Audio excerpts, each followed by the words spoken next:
but it has gotten better around. It's been over 2 years, countless trips crisscrossing the country, and hundreds of stories. And it all started with a historic announcement. I am tonight announcing my candidacy for President of the United States.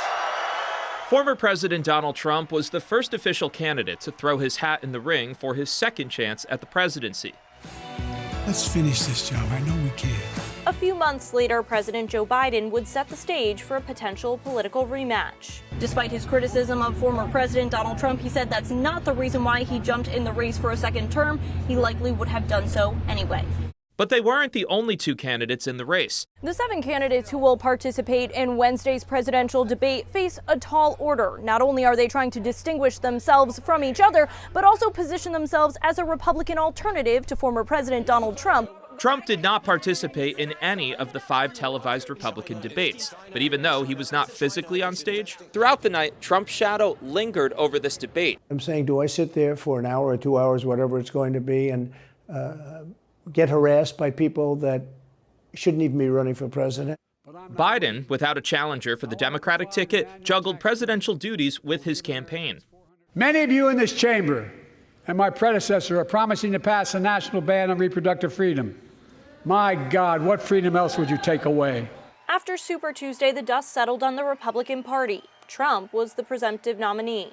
We now officially have a presidential rematch on our hands between Joe Biden and Donald Trump.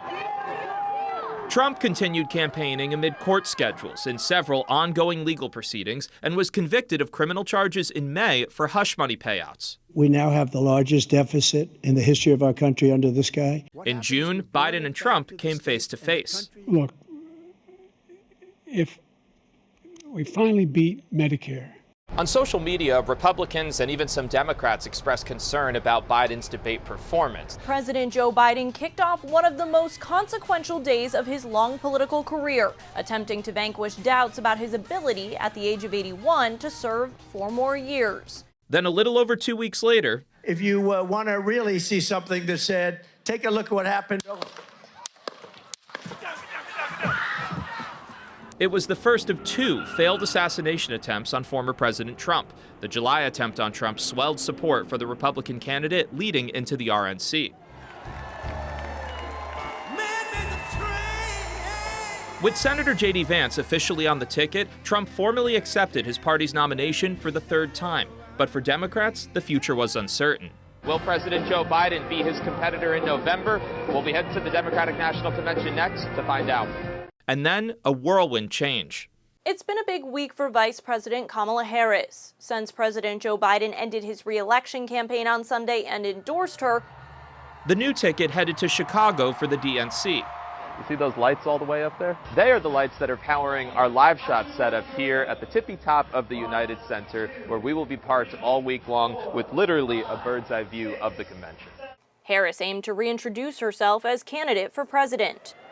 I accept your nomination to be President of the United States of America. After she gave her speech, the balloon dropped. There were tears of joy. Shortly after, the new competitors met. This could be the only time Harris and Trump debate each other before Election Day on November 5th. A prophecy that proved true when Trump refused to debate Harris a second time. In Philadelphia, In Houston, in Washington. Even though it's minus 17 degrees with a rally in Pennsylvania. As the final weeks of campaigning ticked down and early voting opened, candidates continued their appeal to voters, and our team continued our coverage. This is dinner on the campaign trail. Cotton candy. Time is starting to blur at this point in the campaign. in Mankato, Minnesota, Reporting in Pittsburgh. in Washington, In Big Rapids, Michigan. in Houston, Reporting in Aurora, Colorado. Taylor Popielarz, Spectrum News. in Phoenix, Arizona. Cassie Simeon, Spectrum News. Thank you for watching our YouTube channel. Let Spectrum News be your resource for balanced, in-depth political coverage, and click the subscribe button right here. You can also download our app or watch us on TV to learn more about the candidates, where they stand on the issues, and more. We'll see you then.